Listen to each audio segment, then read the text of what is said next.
এই আঙিনায় আবারও পা রেখেছেন রবার্তো মানচিনি। 2018 সালে রাশিয়া বিশ্বকাপ বাছাইয়ে ইতালি ব্যর্থ হওয়ার পর দলের হাল ধরেছিলেন। দায়িত্ব নিয়ে ইতালিকে উপহার দেন 2021 সালের ইউরোর শিরোপা। তার ছোঁয়ায় রাতারাতি বদলে যায় 4 বারের বিশ্ব চ্যাম্পিয়নরা। টানা 37 ম্যাচ অপরাজিত থাকার রেকর্ড গড়ে সে সময়। তবে 2023 সালে মধ্যপ্রাচ্যের অর্থের মোহে নিজ দেশের চাকরি ছেড়ে পাড়ি জমান সৌদি আরবে। দায়িত্ব নেন দেশটির জাতীয় দলের।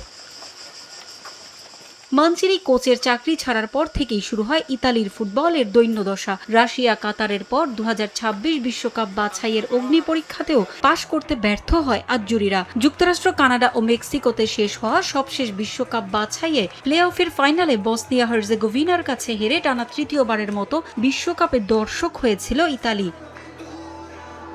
ব্যর্থতা ঘোচাতে শুরুতেই আন্দ্রে পিরলোর কাঁধে দায়িত্ব তুলে দিতে চাইলেও রাশিয়ার ব্যাটিং প্রতিষ্ঠানের সঙ্গে সম্পর্ক থাকায় শেষ পর্যন্ত বিশ্বকাপ জয়ী সাবেক ফুটবলারের সঙ্গে চুক্তি করতে পারেনি ইতালির football federation. Carlo Ancelotti, Pep গার্দিওলার কাছেও প্রস্তাব রেখেছিল ফেডারেশন, তবে তারা সায় দেননি।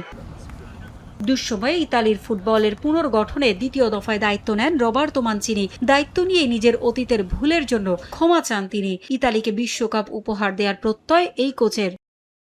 ইতালির দায়িত্ব ছেড়ে সৌদি আরবে পাড়ি জমানোয় আমি সত্যিই লজ্জিত। আমার দায়িত্ব ছাড়া উচিত হয়নি। ইতালিকে ঢেলে সাজাতে আমার সেরাটা দিয়ে চেষ্টা করব। 2030 বিশ্বকাপে ইতালিকে শিরোপা উপহার দিতে চাই আমি। সেই লক্ষ্যে এখন থেকে কাজ শুরু করব।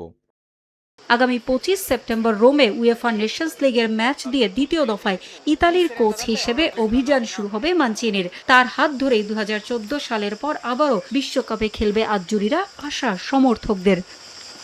পারভিন আক্তার, সময় সংবাদ।